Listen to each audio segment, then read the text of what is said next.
The Girl with the Dragon Tattoo. The Girl with the Dragon Tattoo begins as a cold, meticulous mystery. A disgraced journalist, Mikael Blomkvist, is hired to solve the decades-old disappearance of a young girl from a wealthy Swedish family.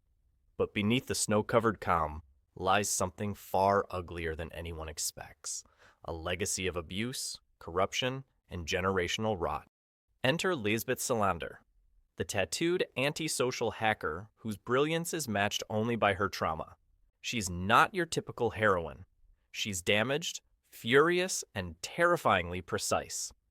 Larsson doesn't paint her as a victim seeking pity. She's a weapon forged from pain. Every scar tells a story of how power preys on silence. Together, Blomkvist and Salander dig through the Vanger family's secrets, and what they find is pure horror hidden under civility. Nazi sympathizers, sexual violence, murder disguised as ritual. The deeper they go, the more it becomes clear. The Vangers aren't an anomaly. They're a metaphor for a society that worships wealth while burying its crimes. Larsson wrote the novel as both a thriller and an indictment. He was furious about how Sweden's polished image masked its systemic abuse of women. The book's original title was Men Who Hate Women, and that's exactly what it is. Every chapter is laced with that theme. Misogyny as a cultural disease, one that mutates in boardrooms, bedrooms, and bloodlines. But it's Lisbeth who steals the story. She embodies rebellion against everything that broke her. Her violence isn't gratuitous. It's justice that the law refuses to deliver. When she takes revenge, it's not just cathartic. It's a declaration that survival can be louder than shame. What makes The Girl with the Dragon Tattoo so disturbing isn't its brutality. It's how believable it feels. The villains aren't supernatural. They're respected. Their fathers, brothers, executives. Evil hides behind politeness, behind the glass walls of power. Larsson's writing feels clinical at times, sharp, methodical, like an autopsy of society itself. Yet in that coldness lies rage.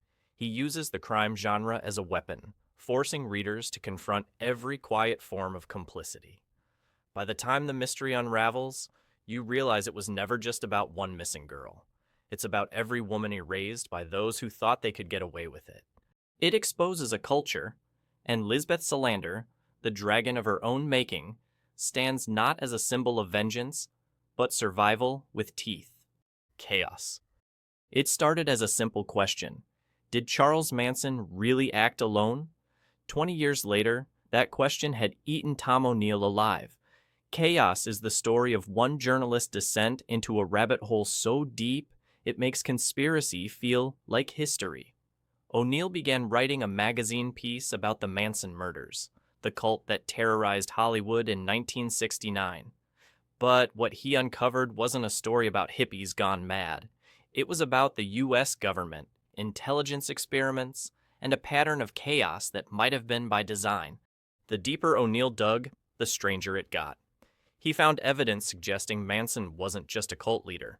He might have been part of something bigger, something connected to MKUltra, the CIA's mind control program that dosed subjects with LSD and studied manipulation. Witnesses who once seemed unreliable suddenly made sense in this context. Records vanished, people recanted, and every time O'Neill got close to an answer, someone higher up told him to stop asking questions.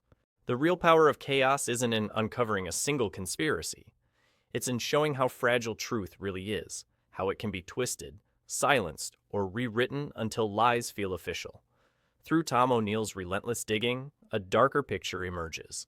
One where the Manson family, law enforcement, and intelligence networks blur together in a chilling experiment on human control.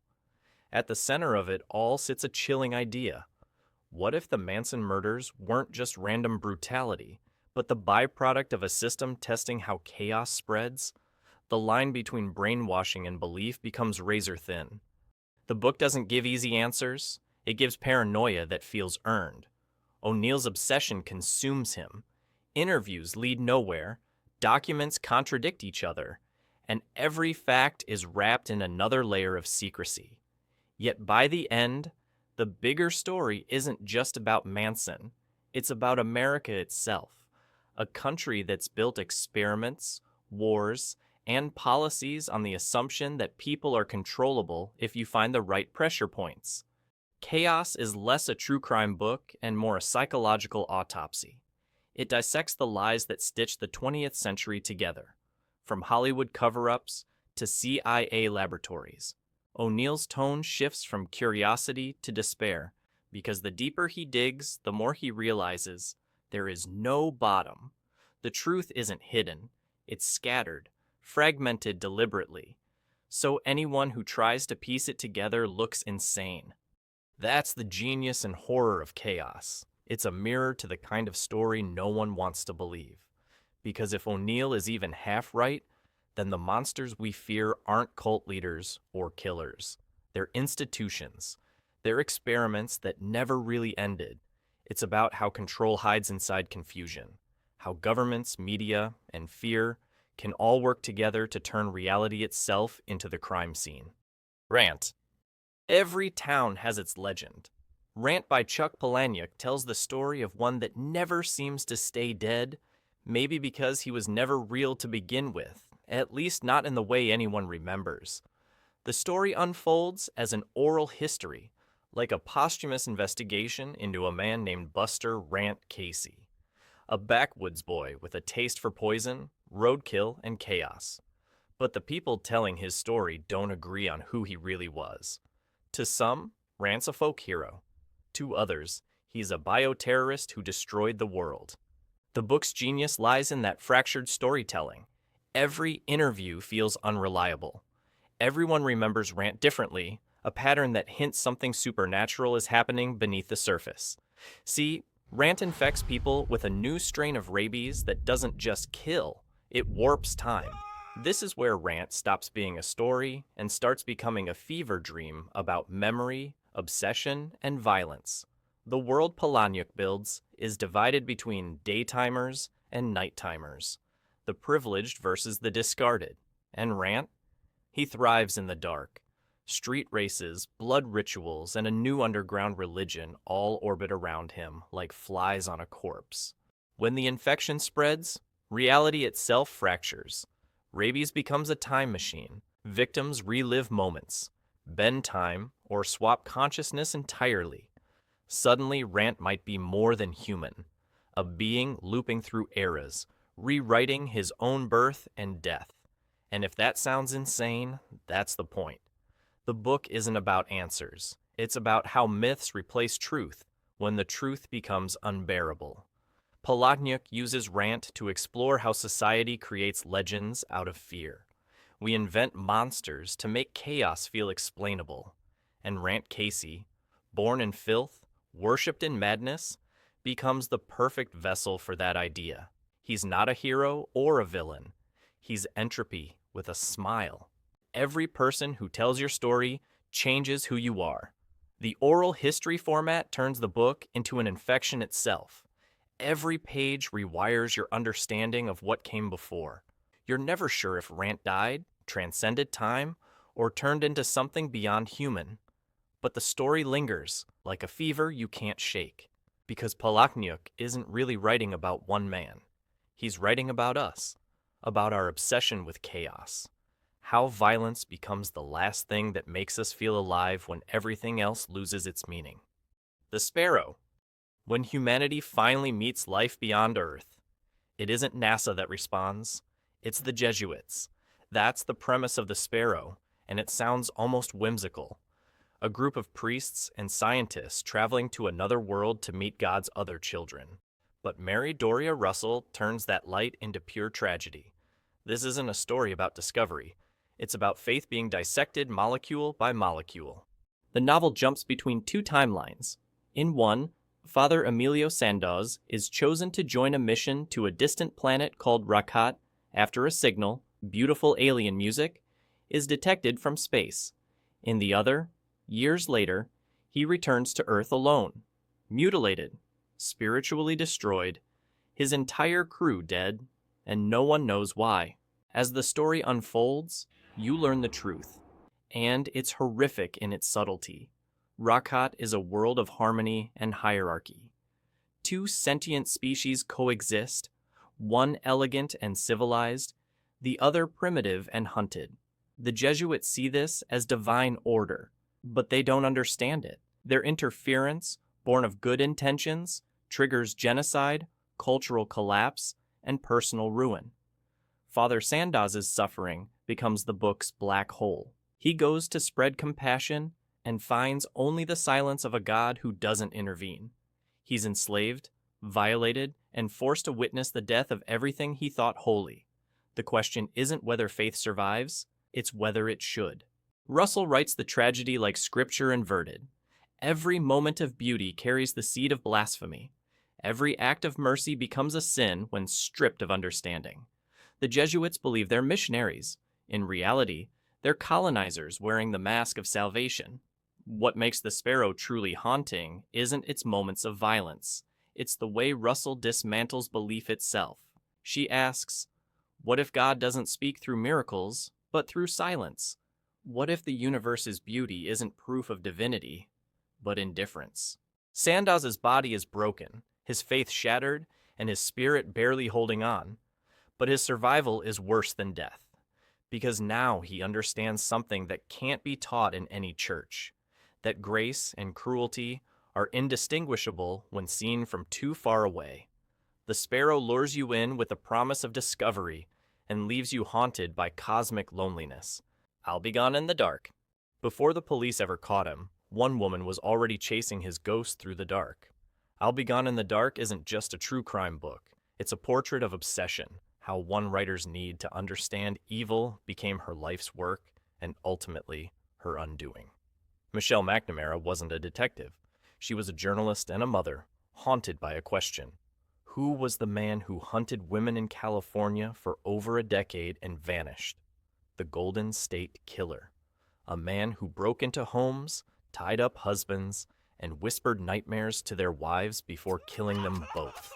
He disappeared in 1986, a ghost with no face, but McNamara refused to let him rest. Her investigation began online, combing through police files, message boards, and cold leads that detectives had long abandoned. What makes this story chilling isn't the crimes, it's the way McNamara writes about them. She doesn't sensationalize the murders. She reconstructs the terror through empathy, the creak of a door hinge, the sound of a muffled breath. You feel the weight of every footprint he left behind. But as she hunts him, you start to feel the hunt turning on her. The sleepless nights, the endless files, the fragments of clues that never connect. It's like the killer lives rent-free inside her head. And in some ways, he does. McNamara's obsession becomes its own kind of possession. Then, the tragedy hits. Before she can finish the book, Michelle dies suddenly in her sleep. The irony is brutal. The woman who gave her life to catching a ghost becomes one herself. Her husband, comedian Patton Oswalt, and a team of investigators finish her work posthumously.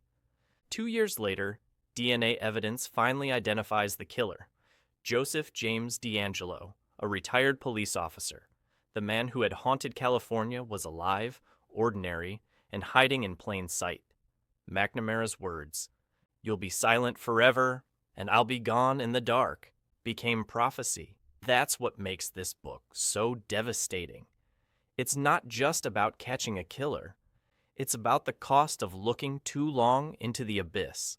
McNamara reshaped true crime into something literary, transforming acts of violence into stories of humanity, and giving victims back the voices the world had taken from them. I'll Be Gone in the Dark feels like an unfinished prayer, a woman's voice reaching through death itself to bring justice to the living. And when DeAngelo was finally caught, it wasn't just closure. It was proof that even in the dark, someone was still searching. Gone to See the Riverman. Some books are dark because of the monsters they describe. Gone to See the Riverman is darker because it reminds you the real monster lives inside us, quiet, waiting, and all too familiar. Christopher TRIANA's novel is not about ghosts or demons. It's about obsession. about the kind of love that curdles into rot when it's built on shame, guilt, and secrets you never confess. The story follows Lori, a woman who runs a fan club for a serial killer named Edmund Cox. She visits him in prison, convinced she understands him, that she's special. But when Cox gives her a chilling task, to deliver a key to someone called the Riverman, Lori's obsession drags her deep into a rural nightmare that feels older than sin itself. The journey to the river isn't just physical, it's psychological descent. Every mile she travels strips away her delusions until you see who Lori really is. Not a victim or savior, but something much darker. TRIANA plays with the reader's empathy like a knife. You want to believe Lori is just damaged, just lost.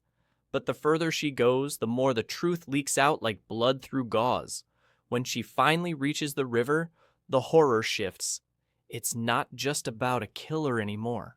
The Riverman is something ancient, a being that collects souls, maybe memories, maybe guilt itself. The water doesn't just take life, it reflects it, showing you what you've always been hiding. It reveals that some people want to be consumed. That obsession can feel like purpose when you've never had one. Lori's relationship with Cox becomes a mirror of her own childhood trauma, a twisted echo of power, submission, and longing for validation from something crueler than love. Bird Box. Josh Malerman's Bird Box is one of those rare modern stories where fear itself takes shape as the monster. There's nothing to fight, nothing to reason with, only an unseen force that unravels the mind of anyone who dares to look. In this world, vision is a curse, and survival means learning to live in the dark. The story follows Mallory, a woman navigating a post-apocalyptic world where humanity has fallen apart.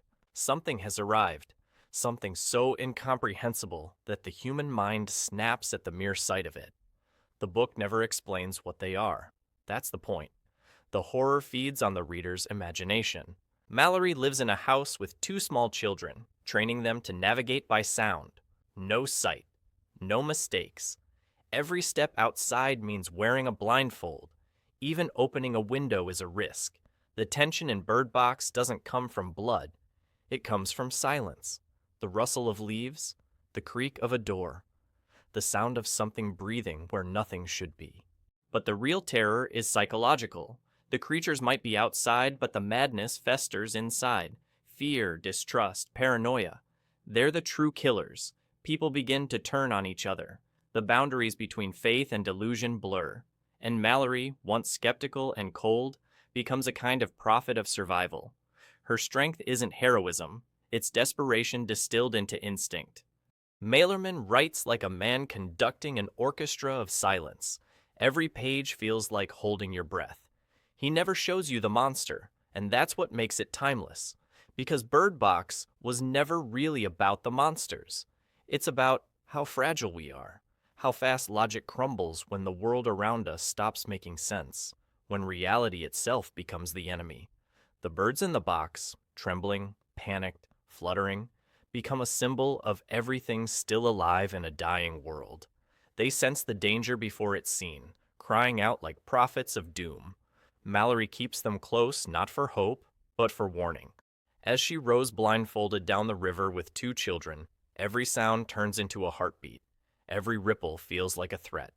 And when she finally reaches what passes for safety, you realize Bird Box was never about escaping the creatures. It's about surviving your own mind in a world that's already gone mad. Bird Box is less a novel and more a sensory experiment, a test of endurance for both its characters and its readers. Because what's worse than seeing something horrifying? Knowing it's there and never being able to look. Neverwhere. Every city has 2 faces, the one you walk through and the one that watches you. In Neverwhere, Neil Gaiman peels back London's skin to show what's underneath. A shadow city called London Below. It's a place where forgotten people and lost things go when the world above stops seeing them. It's what happens when you fall through the cracks, literally and spiritually. The story begins with Richard Mayhew, an ordinary man with an ordinary life, until he stops to help a bleeding girl on the sidewalk. Her name is Dor, and that single act of kindness erases him from existence. His friends forget him. His apartment vanishes. He's no longer part of London above. The only way forward is down. London below is not a fantasy kingdom. It's a twisted reflection of the real city, built from its neglect. Angel Islington rules over broken faith.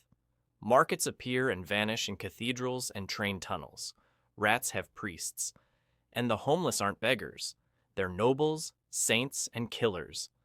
It's a place stitched together by memory, madness, and myth. But the darkness in Neverwhere isn't just monsters or magic. It's invisibility.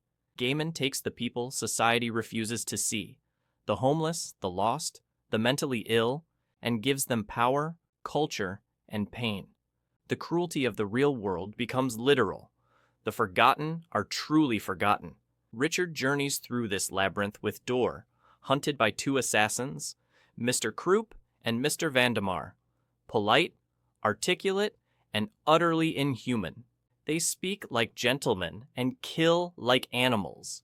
And behind their cruelty lies something ancient, waiting to be unsealed. Every chapter feels like a dream you almost understand. Subway angels, talking rats, doors that open not just through walls, but through meaning. The deeper Richard travels, the more he sheds the emptiness of his old life. The man who once ignored the homeless now lives among them. The man who once feared being forgotten learns what it truly means to be unseen. Gaiman writes, Neverwhere like a dark fairy tale written in graffiti and candlelight. It's about what we lose when we stop noticing the world. About how magic isn't gone. It's just been pushed out of sight, living among the lost. When Richard finally returns to the surface, his life feels hollow. The lights, the noise, the safety, all meaningless after you've seen what lives beneath. And in the quiet, he realizes that home isn't where you live. It's where you're seen. Neverwhere is about understanding just how fragile the world really is, because beneath every city and every soul lies another one, a hidden world that remembers everything the rest of us chose to forget.